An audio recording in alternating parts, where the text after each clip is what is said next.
जुनून इतना है इन पैरों में भरा, फिर क्यों रहूं मैं यूं दर दर खड़ा। मेरे सामने है इतने रास्ते पड़ा, जब तक मंजिल ना पालूं तब तक ना मुझे आराम है। क्योंकि जिंदगी में बढ़ते रहना हमारा काम है, क्योंकि जिंदगी में बढ़ते रहना आपका काम है। हेलो दोस्तों, बहुत बहुत स्वागत है आपको हमारे इस स्टडी चैनल पे, स्टडी मंच पे। और आज हम आप लोगों को सिखाने वाले हैं समास। एक ही वीडियो में पूरा समास का टॉपिक हो जाएगा बिंदास। आप इस वीडियो से फोड़ दीजिए या छोड़ दीजिए भाई, ठीक ना। आज हम समास को एक ही वीडियो में खत्म करने वाले हैं। किसके थ्रू भैया? तो 10th बोर्ड की एग्जाम की दृष्टि से, 10th बोर्ड एग्जाम की दृष्टि से, और एसएससी जीडी जो कंपिटिटिव एग्जाम हो रही है और अदर एग्जामिनेशन जो हो रही है जहां से समास का क्वेश्चन आता है, वहां से आप इस वीडियो के बाद एक भी प्रश्न को छोड़ने वाले नहीं हो। और मजे की बात यह है दोस्तों कि मैं आपको लास्ट में प्रीवियस का क्वेश्चन भी करवाऊंगा, यानी पीवाईक्यू भी करवाऊंगा। आप बना पाएंगे, बिल्कुल बना पाएंगे इस वीडियो के बाद। तो ज्यादा समय आपका ना लेते हुए एक ही वीडियो में दोस्तों इस पूरे के पूरे समाज से जैसे बड़े टॉपिक को खत्म करेंगे। आइए आप हमारे साथ बने रहिए, अपने माइंड के ज्ञान इंद्रिया को कंसंट्रेट करके हमारे साथ लगे रहिए। आप हमारे साथ दीजिए, मैं आपका 5 नंबर आपके साथ दे दूंगा जी। चलिए आइए, सबसे पहले देखिए समास होता क्या है। मैं आपको बताना चाहता हूं दोस्तों समास के बारे में। समास को समझने के लिए मैं कुछ बातें आपको लेना चाहता हूं। समास है, एक संधि है और एक समास है। समास को मैं समझाना चाहता हूं तो मैं 2 वर्ड ले लिया, एक संधि ले लिया और एक संधि ले लिया। मुझे समझाना है समास को। अब देखिए भाई होता क्या है, देखिए ध्यान से। संधि आप सबको पता है, मैं संधि का भी वीडियो डाल दूंगा। संधि क्या होता है, संधि भी एक ही वीडियो में खत्म हो जाएगा। है तो बड़ा टॉपिक, लेकिन एक ही वीडियो में सुट्टा कर दूंगा उसको भी। संधि क्या होता है ना कि संधि, समास और समधि, ये तीनों का अर्थ होता है मिलन। तीनों का अर्थ क्या होता है? मिलन। अर्थ तीनों का मिलन होता है। डिफरेंट बस इतना ही है दोस्तों कि जब 2 वर्ण मिलते हैं आपस में, 2 वर्ण मिलेंगे, जब 2 वर्ण मिलेंगे दोस्तों तो इस मेल को कहेंगे संधि। जब 2 वर्णों का मिलन होगा, आ प्लस ई मिल जाएगा, आ प्लस ई मिल गया, बन गया ए, तो ये हो गया संधि मिलन। जब 2 वर्ण आपस में मिलेंगे तो इसको कहेंगे संधि। और आप संधि को तो जानते ही है ना, संधि मिलन में क्या होता है? 2 आदमी जब मिल जाते हैं, 2 आदमी मिल जाते हैं तो इस मेल को कहते हैं समधि मिलन। इस मेल को क्या कहते हैं दोस्तों? समधि मिलन, है ना, समधि मिलन कहते हैं। और समास भी एक प्रकार का मिलन ही है। अर्थ क्या है? इसमें 2 पदों का मिलन होता है। कितने पदों का मिलन होता है? 2 पदों का मिलन। जब 2 पद आपस में मिलेंगे तो कहेंगे कि कौन सा मिलन हुआ? समास। यदि आपसे पूछे संधि क्या होती है, आपको बोलना है 2 वर्णों के मेल को संधि कहते हैं। संधि क्या होती है? 2 व्यक्तियों के मिलन को संधि कहते हैं, संधि मिलन कहते हैं। और समास क्या होती है? 2 पदों के मेल को समास कहते हैं। पद क्या होता है? देखिए मैं लिख दूं कलम, तो कलम स्वतंत्र है, अकेले है, तो यह शब्द होगा। अगर जो अकेले है, स्वतंत्र है, वो शब्द कहलाएगा। और यही शब्द जब वाक्य में प्रयोग हो जाता है दोस्तों, यही शब्द जब वाक्य में प्रयोग हो जाता है, ये पद कहलाता है। ये क्या कहलाता है? पद।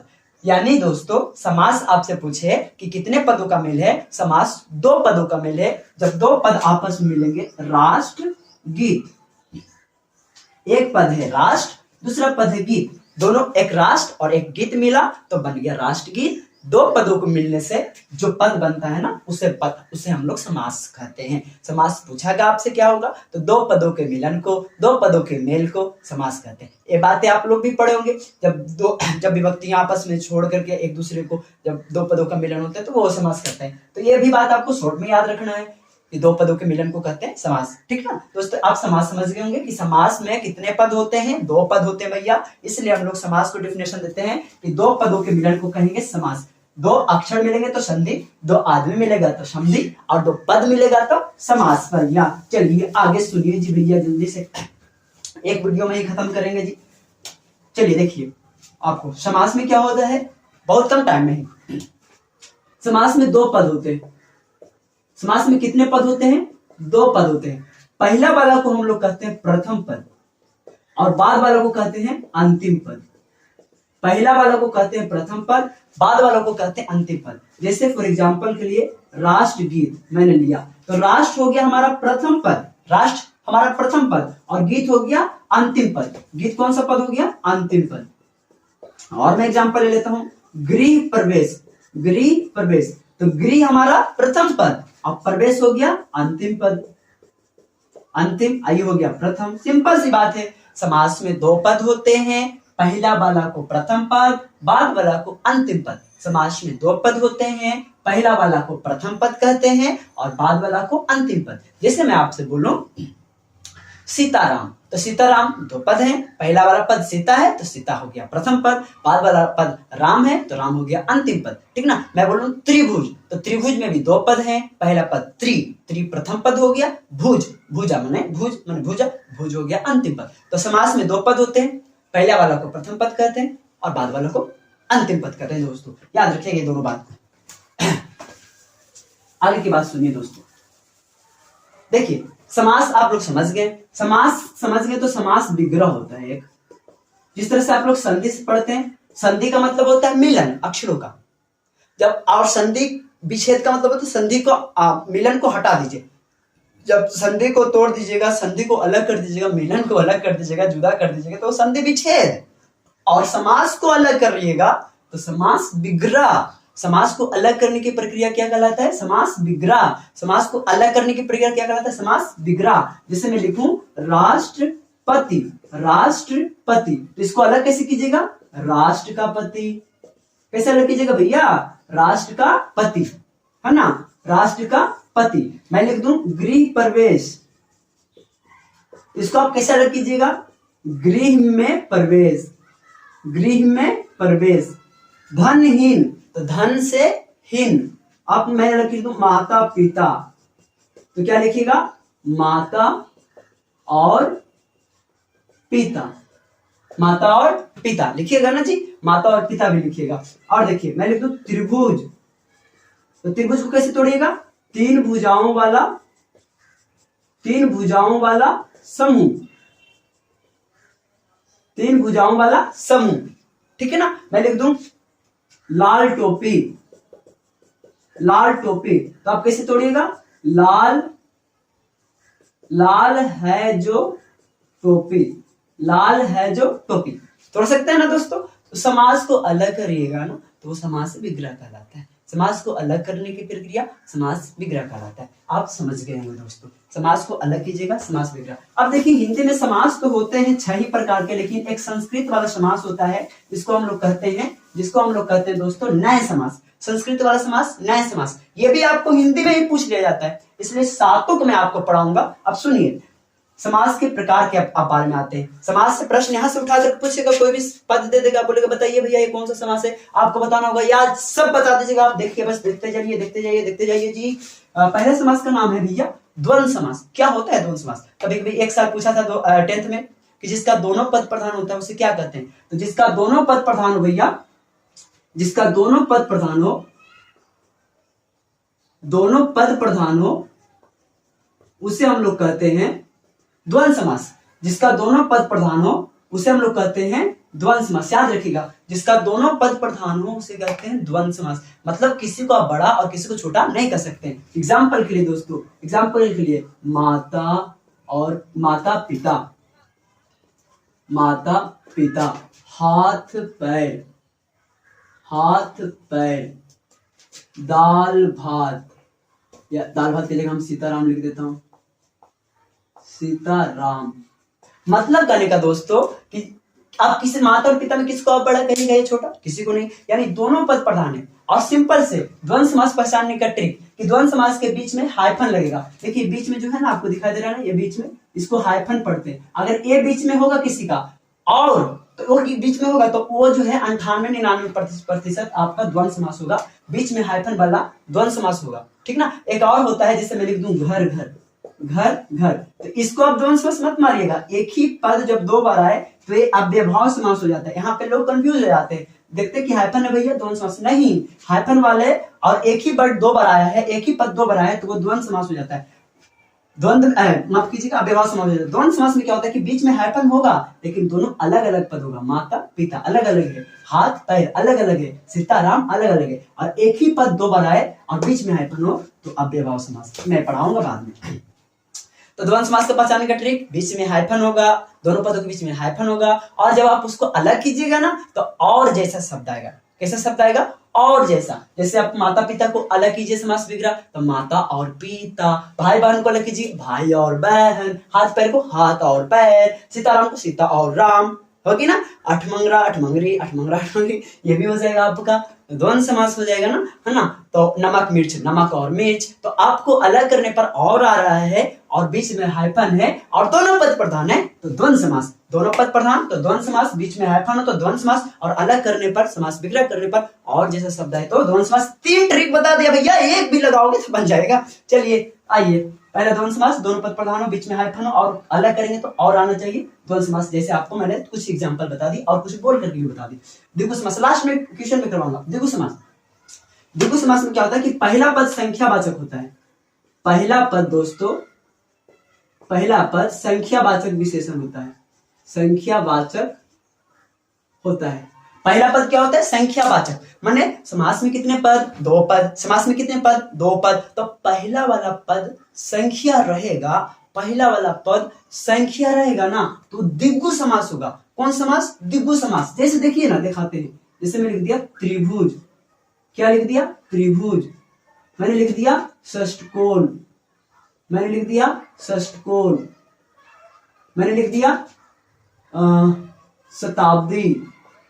मेरे एग्जाम में शताब्दी आया था। मैंने लिख दिया दोपहर, दोपहर। मैंने लिख दिया पंचवटी, चौराहा। मैं सब बैठा दूंगा बाद में, चुकी इसमें। अब देखिए, मैंने बताया कि जिसका पहला पद संख्या हो उसको कहेंगे द्विगु समास। जैसे देखिए दोस्तों, पहला पद है त्रि, दूसरा पद भुज, पहला पद है षष्ठ, पहला पद है सत, पहला पद है 2, पहला पद है पंच, पहला पद है चौ। तो देखिए ना, क्या इन पदों, इन समास के पहला पद संख्या दिखाई दिया आपको? बिल्कुल दिया भैया।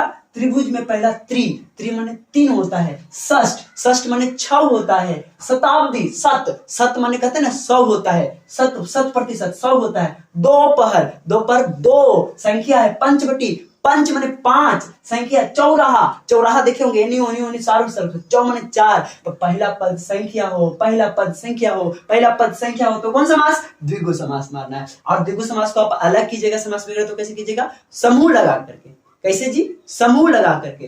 3 भुजाओं का समूह, सुनते जाइए, लिखते भी जाइएगा जी। 3 भुजाओं का समूह, 60 कोणों का समूह, अवधियों का समूह, 2 पहरों का समूह, 5 बटाओं का समूह, 4 राहों का समूह। ओके, ध्यान रहेगा बात ना। समूह लगा करके अलग करेंगे। पहला पद संख्या होगा और पहला पद, अरे भैया पहला पद संख्या होगा और अलग करने पर समूह आएगा तो कौन समास? द्विगु समास। कौन समास? द्विगु समास। याद रहेगा ना। अठन्नी, अठन्नी में 8, पहला पद संख्या है, 8 माने 8 होता है, द्विगु समास हो जाएगा। चलिए, ये भी खत्म हो गया। कर्मधार में समास में आ जाएगा। कर्मधार में क्या होता है कि पहला पद विशेषण होता है और अंतिम पद विशेष होता है। पहला पद विशेषण होता है, पहला पद विशेषण होता है और अंतिम वाला पद जो होता है ना, अंतिम वाला पद, वो अंतिम वाला पद होता है विशेष। याद रखिएगा दोस्तों, पहला पद विशेषण हो, अंतिम पद विशेष हो। कुल मिलाकर के बात कहें तो पहला पद जो होगा ना, वो दूसरे पद के बारे में विशेषता बताएगा। पहला पद दूसरे पद यानी अंतिम पद के बारे में कुछ कहेगा तो समझ जाइए कौन समास है? कर्मधारय समास। पहला पद अंतिम पद के बारे में कुछ कहेगा तो कर्मधारय समास। मैं इसको मिटा देता हूँ ऊपर वाला। जैसे देखिए एग्जांपल में मैं लिख दूं लाल टोपी, उजला रुमाल, उजला रुमाल को हटा देता हूँ फिर जगह कम हो जाएगा। लाल टोपी हो गया चंद्रमुखी, महापुरुष, नीलकमल या नयन चरण कमल। ये सब पूछा जाने वाला प्रश्न। चरण कमल। देखिए, पहला पद अंतिम पद की विशेषता बताए तो कर्मधारय समास। जैसे लाल टोपी, पहला पद अंतिम पद की विशेषता बताएगा, पहला पद अंतिम पद के बारे में कुछ कहेगा तो कर्मधारय समास। लाल टोपी, देखिए पहला पद दूसरे पद के बारे में कुछ कह रहा है, अरे टोपिया है ना जो लाल है, माने पहला पद अंतिम पद के बारे में बता रहा है कि ये कैसा है, लाल है। तो कौन समास भैया? कर्मधारय समास। चंद्रमुखी, मुखवा जो है ना, मुख माने मुहमा जो है ना चंद्रमा के समान है। अरे भैया पहला पद अंतिम पद के बारे में कुछ कहा, हाँ कहा कि मुख कैसा है, चंद्रमा के समान है, कर्मधारय समास। महापुरुष, वो पुरुष जो है ना महान है, पहला पद अंतिम पद के बारे में कुछ कहा, कर्मधारय समास। चरण कमल, वो जो कमल है ना चरण के समान है भैया, चरण जो है कमल के समान है। एकदम आपको क्लियर हो गया होगा कि पहला पद जब अंतिम पद की विशेषता बताए तो कर्मधारय समास, और जब आप इसको अलग कीजिएगा ना तो है जो या के समान, है जो या के समान लिखते चलिएगा, मैं ये आपको लिख दे, है जो या के समान अगर आएगा तो वो कर्मधारय समास होगा। जैसे आप इसको अलग कीजिएगा तो लाल है जो टोपी, चंद्रमा के समान मुख चंद्रमुखी, महान है जो पुरुष, चरण है जो कमल के समान चरण, ऐसे भी आप बोल सकते हैं, ठीक है ना। तो उपमा उपमेय के अर्थ में भी होता है कर्मधारय समास। याद रखिएगा, मैं किसी का उपमा दे दूं कि पुरुष जो है महान पुरुष है ना, तो ये आपका उपमा दे दिए। लौह पुरुष कहते हैं ना, लौह पुरुष, किन्हीं का उपमा देते हैं लौह पुरुष, तो उपमा उपमेय के अर्थ में भी आपका कर्मधारय समास होता है, ये बात आपको ख्याल रखनी है। आगे सुनिए, अव्ययभाव समास। सिंपल अव्ययभाव समास क्या होता है? अव्ययभाव समास में दोस्तों क्या होता है ना कि पहला पद प्रथम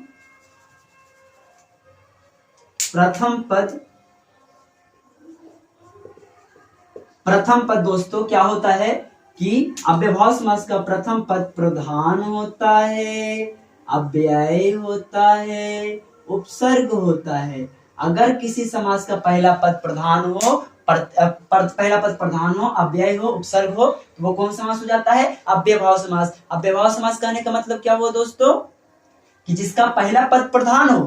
प्रधान का मतलब जो बाद में आता है, प्रधान का मतलब जो बाद में आता है। जैसे एग्जाम्पल समझिए, जैसे मैं लिख दूं आ जन, पूछा हुआ प्रश्न आ जन। देखिए जन्म मूल वर्ड है, मुख्य वर्ड तो पहले होगा, जन्म मूल वर्ड है तो पहले होगा ना, मुख्य वर्ड है। एक बाद में कौन आया है? आज जन्म के बाद आया है आ, यानी आज जन्म में जन्म जो शब्द है वो पहले से होगा, बाद में आके आज जुड़ गया, तो जो बाद में आता है वो प्रधान होता है। ये बतिया ध्यान रखना है। तो या देखिए आ आया है बाद में, अब कौन पद है? प्रथम पद आ है, जन्म है, अंतिम पद मैंने बताया समास में दो पद होते हैं, प्रथम पहले वाला को प्रथम पद कहते हैं, बाद वाला को अंतिम पद कहते हैं। तो आ हो गया प्रथम पद, और आ इसमें बाद में आया है, और जो बाद में आता है वो प्रधान होता है, इसलिए जिसका पहला पद प्रधान है वो अव्ययभाव समास है। ऐसे नहीं समझ में आया होगा, ऐसे आप नहीं पहचान पा रहे, कोई बात नहीं। अगला देखिए, पहला पद अव्यय होगा, अव्यय माने उपसर्ग होगा, तो भी वो अव्ययभाव समास ही होगा। जैसे उपसर्ग का मतलब मैंने एक वीडियो में बना दिया है, उपसर्ग प्रत्यय का, एक ही वीडियो में वो भी खत्म हुए, दोनों एक ही साथ में, प्रत्यय उपसर्ग दोनों देख लीजिएगा वहां पे। उपसर्ग का मतलब होता है दोस्तों कि पहला जो पद होगा ना, उपसर्ग का मतलब होता है जो शब्द का टुकड़ा पहले लगल होगा, मुख्य वर्ड के पहले शब्द का वो तन्नी को टूटना लगल होगा, तो समझिए उपसर्ग है। उपसर्ग माने किसी शब्द के पहले लगने वाला शब्द का छोटा सा टुकड़ा। जैसे देखिए जन्म है, जन्म के पहले शब्द का छोटा सा टुकड़ा लगल है, कुछ ही लगल है भैया, बोलिए आ लगल है। तो अगर किसी मुख्य शब्द के पहले तन्नी को टुकड़ा रहे, माने उपसर्ग ओकरा कहते हैं, उपसर्ग लगल रहे, पहला पद उपसर्ग हो, पहला पद शब्द के तन्नी को टुकड़ा हो, पहला पद प्रधान हो, तो कहेंगे वो कौन समास है? अव्ययभाव समास है। कौन समास है? अव्ययभाव। और समझिए देखिए, यथा संभव या यथा समय, यथा समय, समय समय मूल वर्ड है, समय के आगे क्या लगा गया है? यथा। तो यथा आपका उपसर्ग हो गया, शब्द के पहले अगर कोई शब्द का टुकड़ा लगा रहे, उपसर्ग हो, तो वो होगा आपका अव्ययभाव समास, है ना। और देखिए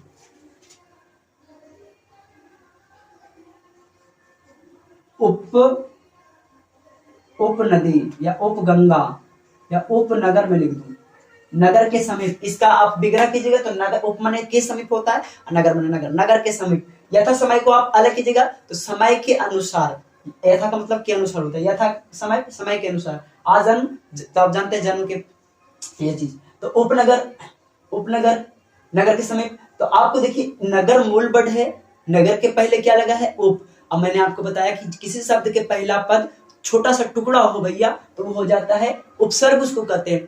शब्द के पहले अगर तन्नी को शब्द के टूटना लगल हो, मूल वर्ड के पहले अगर शब्द का टूटना लगल हो, उसको उपसर्ग कहते हैं। और जेकर पहला पद उपसर्ग है ना, उसको हम अव्ययभाव समास कहते हैं। जिसका पहला पद उपसर्ग है ना, उसको अव्ययभाव समास कहते हैं। उपनगर, आजनु, और लिख दूं मैं प्रतिदिन, प्रति लगा हुआ है, प्रति उपसर्ग है तो प्रतिदिन अव्ययभाव समास। भर पेट, भर पेट, भर लगा हुआ है तो अव्ययभाव समास। और देखिए दोस्तों, यथा संभव, संभव मूल बढ़े यथा लगा हुआ है तो अव्ययभाव समास। पहला पद उपसर्ग हो, तन्य को शब्द का टुकड़ा दिखाई दे, है ना, तो वो आपका अव्ययभाव समास होगा, वो आपका अव्ययभाव समास होगा। पहला पद प्रधान हो, पहला पद अव्यय हो, पहला पद उपसर्ग हो, तीनों में से कोई याद रख लीजिए, वो अव्ययभाव समास होगा। दूसरे शब्द में अगर हम इसको अलग करेंगे तो आप इसके अर्थों से अलग करते हैं दोस्तों। एक बात और, अगर एक ही शब्द बार बार आए, जैसे मैंने अभी बताया था घर घर, घर घर, दिनों दिन, दिनों दिन, एक ही शब्द बार बार आए, दो बार आए, तो वो आपका अव्ययभाव समास होता है, याद रखिएगा इस बात को। आगे सुनिए दोस्तों,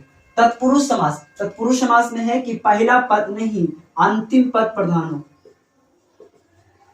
अंतिम पद प्रधान हो तो वो तत्पुरुष समास होगा। मतलब भैया कि इसमें अंतिम वाला पद जो होगा ना वो बाद में आएगा। प्रधान कहने का मतलब क्या होता है, जो बाद में आता है। प्रधान कहने का मतलब क्या होता है, जो बाद में आता है। तो अव्ययभाव समास में पहला पद प्रधान था तो अव्ययभाव, और तत्पुरुष में अंतिम पद प्रधान होगा, यानी अंतिम वाला बाद में आएगा, याद रखिएगा।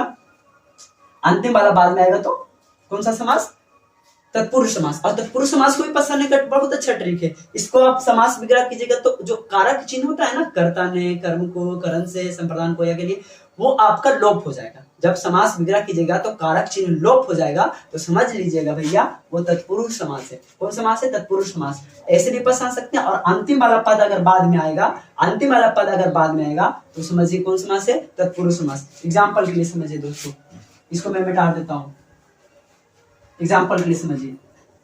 जैसे मैं लिख दूं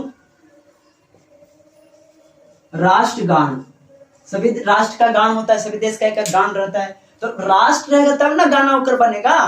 पहले राष्ट्र होगा बाद में आया ना गान। जैसे हमारा भारत देश, भारत पहले बना ना तब ना भारत का कोई गान आया। अगर भारत ही नहीं होता तो भारत का राष्ट्रगान होता नहीं होता। अब बोलते नहीं होता भैया, तो सबसे पहले राष्ट्र आया, बाद में उसका गान आया, उसके बाद में क्या आया, गाना आया, उसके बाद में गाना आया, उसके बाद क्या आया दोस्तों, उसके बाद गाना आया। तो याद रखिएगा, जस्ट 1 मिनट दोस्तों, याद रखिएगा कि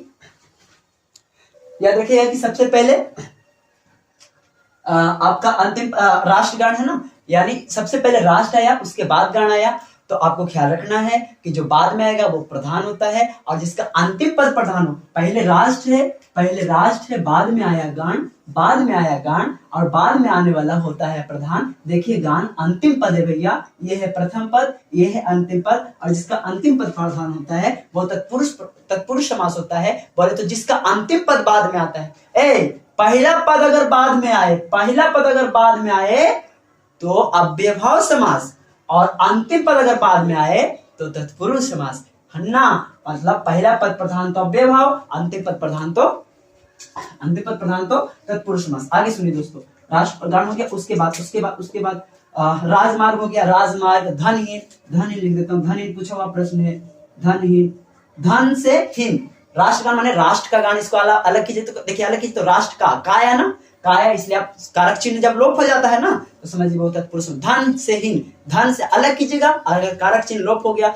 धन से हीन से आया ना तो आपका कारक चिन्ह से है तो आपका धनहीन भी हो जाएगा, तत्पुरुष समास, है ना। अगर अलग करने पर कारक चिन्ह लोप हो जा रहा है तो समझिए वो तत्पुरुष समास है, और एग्जाम्पल देता हूं, गृह प्रवेश माने गृह में प्रवेश, गृह में आया ना, कारक चिन्ह लोप हो गया में, तो में आपका पुरुष समास हो जाएगा। बातें ध्यान रखना दोस्तों। और देखिए, और मैं एग्जांपल दे देता हूँ, फिर मिटा दूंगा क्योंकि जगह नहीं है मेरे पास, छोटा सा बोर्ड है। गृह प्रवेश हो गया, और हो गया चिड़ी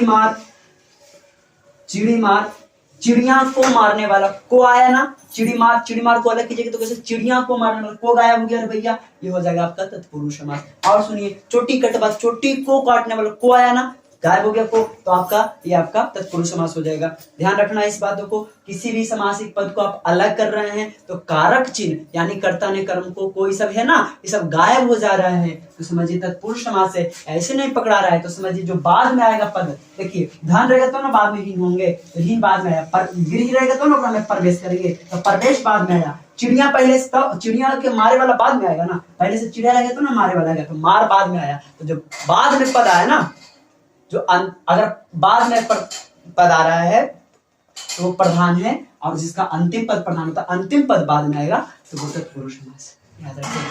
ठीक ना दोस्तों। अगला देखिए बहुब्रीहि समास में एकदम सिंपल है दोस्तों, बहुब्रीहि समास को पहचानना सिंपल है। जितना भी देवी देवता का नाम है ना, जितना भी देवी देवता का नाम है सब बहुब्रीहि समास हो जाएगा। सब कौन समास हो जाएगा? बहुब्रीहि समास। जैसे देखिए जैसे मैं लिख दूं लंबोदर, देवी देवताओं का नाम यहाँ पे लिख दूं, या फिर मैं इसको लिख देता हूँ कि जिसका अन्य पद प्रधान हो, अन्य पद प्रधान हो, अन्य पद प्रधान हो तो बहुब्रीहि समास, या कोई पद प्रधान नहीं हो तो बहुब्रीहि समास। जैसे एग्जांपल के तौर पे लंबोदर, लंबोदर, और सुन लीजिए लंबोदर हो गया, और हो गया दोस्तों, और वीणा पाणी, वीणा पाणी, चक्रपाणी, चक्रपाणी, और सुन लीजिए दशानन, और सुन लीजिए पंकज। तो ये सब जो जितना भी है ना देवी देवता का नाम आ गया, या फिर वैसा शब्द जिसको आपके सामने कोई शब्द रखा गया और ऊपर से एक और नया शब्द बन रहा है तो समझिए बहुब्रीहि समास है। जैसे लंबोदर, तो लंबोदर को तोड़ेगा तो लंब प्लस उदर, मतलब जिसका लंबा उदर है, लंबा उदर हो जिसका, इसको अलग करेंगे कैसे? लंबा उदर हो, उदर माने पेट हो जिसका, अर्थात गणेश। तो लंब ना प्रधान है ना उदर प्रधान है, प्रधान कौन हुआ? गणेश, है ना। तो जिसका कोई पद प्रधान ना हो बल्कि अन्य पद प्रधान हो उसे बहुब्रीहि समास कहते हैं। जिसका कोई पद प्रधान ना हो बल्कि अन्य पद प्रधान हो उसे बहुब्रीहि समास कहते हैं। वीणा पाणी, वीणा हाथ में वीणा हो जिनका, है ना, वीणा हो हाथ में जिनका, अर्थात सरस्वती जी। तो वीणा नहीं प्रधान है ना पानी प्रधान है, कोई पद प्रधान है बल्कि सरस्वती प्रधान हो गई, अन्य पद प्रधान हो गई। तो जैसी कोई शब्द आए ओकरा से एक और नया शब्द बने, जैसे वीणा पानी बोले, वीणा पानी कौन? सरस्वती जी। तो कोई भी पद, कोई भी शब्द आ रहा है उससे एक और नया शब्द बन रहा है तो समझिए वो कौन पद, कौन पद, कौन समास हो गया भैया? वो हो गया बहुब्रीहि समास। या कोई भी देवी देवता का नाम, जैसे पंकज बोलो, पंकज किसको कहते हैं? कमल को, तो कमल आपका हो गया, पंकज हो गया आपका बहुब्रीहि समास। और जितना भी देवी देवता, चक्रपाणी, किनके किनके पाणी, पाणी माने हाथ होता है, किनके हाथ में चक्र होता है? विष्णु जी, है ना। तो जितना भी है देवी देवता और एक वैसा शब्द जिससे कोई और सब पद बन रहा है तो आपका बहुब्रीहि समास हो जाएगा। दशानन, आप बोलेगा भैया इसमें 10 है, भैया इसमें 10 है तो संख्या है, पहला पद संख्या है तो द्विगु समास होना चाहिए। नहीं, ये अपवाद के रूप में आपको याद रखना है कि दशानन द्विगु समास नहीं है बल्कि बहुब्रीहि समास है, ठीक ना। ये बात याद रखें। नए समास ना के अर्थ में, ना के अर्थ में होता है नए समास। जैसे मैं बोल दूं आधर्म, आधर्म का मतलब क्या हुआ? ना धर्म। अशिक्षा, अशिक्षा का मतलब क्या हुआ? ना शिक्षा।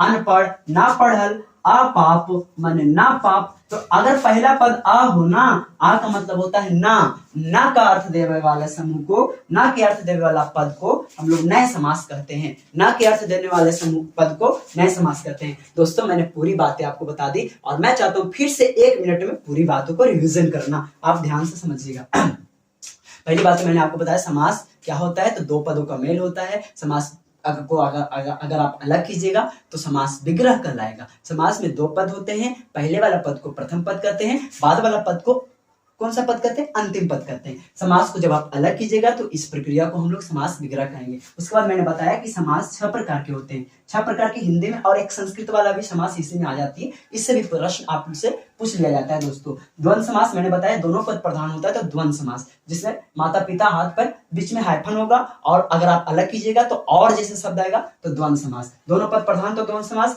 बीच में हाइफन हो तो द्वंद्व समास, और दोनों को अलग कीजिएगा और आएगा तो द्वंद्व समास। द्विगु समास मैंने बताया कि पहला पद संख्या वाचक हो, पहला पद संख्या दिखा दीजिए, जैसे त्रि, षष्ठ, सत, दो, है ना। पहला पद संख्या हो और अलग कीजिएगा तो समूह वाला बोध होगा, जैसे 3 भुजाओं का समूह, तो आपका द्विगु समास हो जाएगा।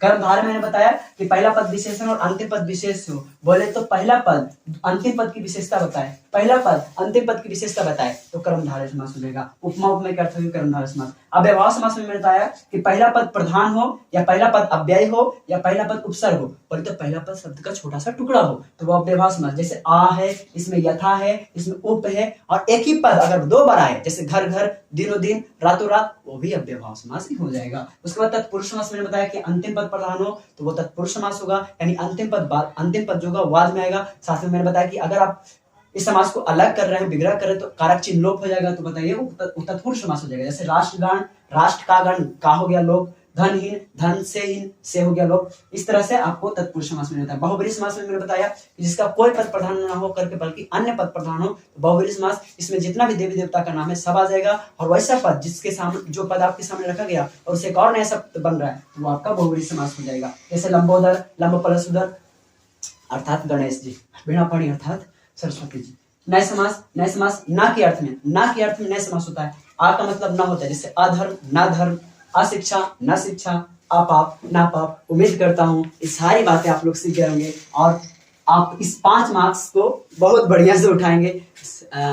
तो मैं आपको बहुत बहुत धन्यवाद करता हूँ इस चैनल से जुड़े रहने के लिए और इस वीडियो को देखने के लिए आपको बहुत बहुत धन्यवाद करता हूँ। और उम्मीद है कि आपको ये वीडियो अच्छा लगा होगा, तो आप इस वीडियो को जो आपके तरफ से कुछ भी देना हो वो आप दे सकते हैं, ठीक ना। मिलते हैं अगले वीडियो में इसी ऐसे टॉपिक के साथ, और आप पढ़ते रहिए, बढ़ते रहिए। सो थैंक्स, धन्यवाद।